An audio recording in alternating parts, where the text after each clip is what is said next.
बोलिए सच्चे दरबार की, सियावर रामचंद्र की, बगीचा वाली मैया की, बागेश्वर बालाजी महाराज की, बगीचा सरकार की। सबसे पहले व्यासपीठ को नमन करते हुए पूज्य महाराज जी जो व्यासपीठ पे विराजमान हमारे बागेश्वर धाम सरकार जो सुखदेव जी का स्वरूप हैं, उनको मैं प्रणाम करता हूं। और आज के दिन महामाई ने ऐसा समय दिया, कभी सपने में ऐसा सोचा भी नहीं था कि पूज्य महाराज जी इतनी बड़ी मंच से हमें आज इतनी सारी शुभकामनाएं मिलेंगी, क्योंकि हम एक बहुत छोटे से परिवार से हैं और कहें तो एक ऐसे परिवार से जिनका पिता एक मजदूरी करने वाला, ऐसे परिवार से हम हैं जिन्होंने अपनी पीठ पे बोरियां रख रख के हमें इतना बड़ा किया, यहां तक लाए। लोग कहते हैं मैं अकेला क्या कर सकता हूं। महाराज जी, मैं एक बात कहना चाहूंगा जो हर किसी के घर में चलती है, हमारा बेटा अकेला क्या करेगा।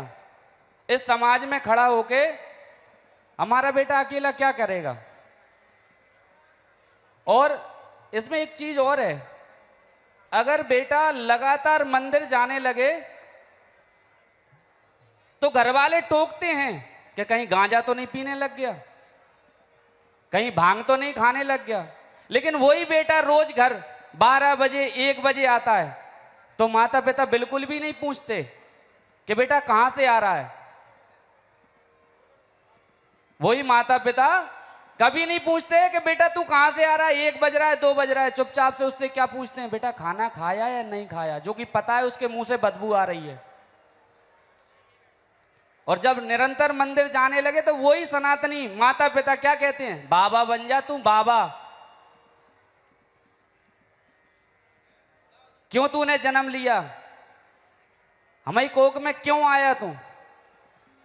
इस तरीके से तो मैं सभी से हाथ जोड़ के निवेदन करूंगा कि सभी कहते हैं कि हमारा बेटा क्या करेगा। जब एक मजदूर का बेटा यहां तक आ सकता है तो आप सभी के बेटे भी हर जगह जा सकते हैं।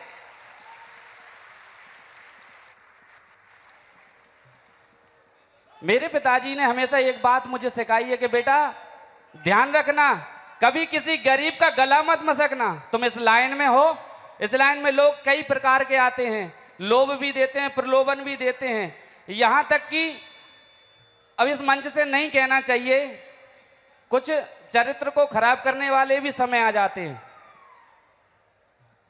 तो इस लाइन में इस माता रानी के चरणों में रह के हमने ये सीखा है कि 3 चीजों में पक्के रहना, कभी तुम्हारा कोई कुछ नहीं बिगाड़ सकता।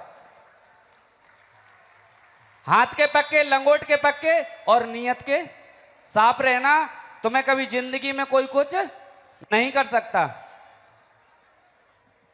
तुम्हारे पिताजी ने ये बात हमको सिखाई है। ये चीजें इसलिए इस मंच से कह रहा हूं कि यदि आपका बच्चा भक्ति मार्ग में जाता है तो उसे जाने दो, पता नहीं कब किसके माध्यम से आपके घर में भी कृपा बरसने लग जाए। हम ये नहीं कह रहे कि आपका बच्चा आपके घर के सारे काम काज छोड़ के वो भक्ति मार्ग में चला जाए। एक चीज और मैं कह दूं, जो लोग कहते हैं कि हम बुढ़ापे में भजन करेंगे, आपके पास गारंटी कार्ड है कि आपका बुढ़ापा आएगा? किसी के पास गारंटी कार्ड है कि आप 60 साल तक जियोगे, 50 साल तक जियोगे? किसी के पास है क्या? तो भैया आज से ही भक्ति प्रारंभ कर दो, किसी की कोई गारंटी नहीं है।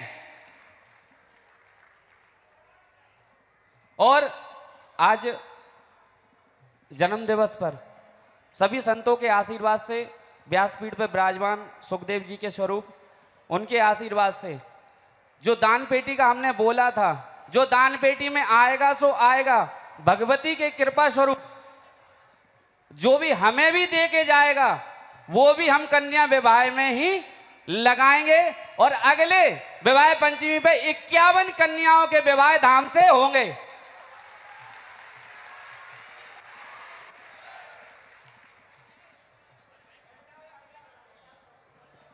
मैं अब ज्यादा समय ना लेते हुए पूज्य महाराज जी के चरणों में दंडवत प्रणाम करता हूँ, सभी संतों के चरणों में दंडवत प्रणाम करता हूँ। मेरे से कोई गलती हुई हो, भूल हुई हो तो मुझे क्षमा करना।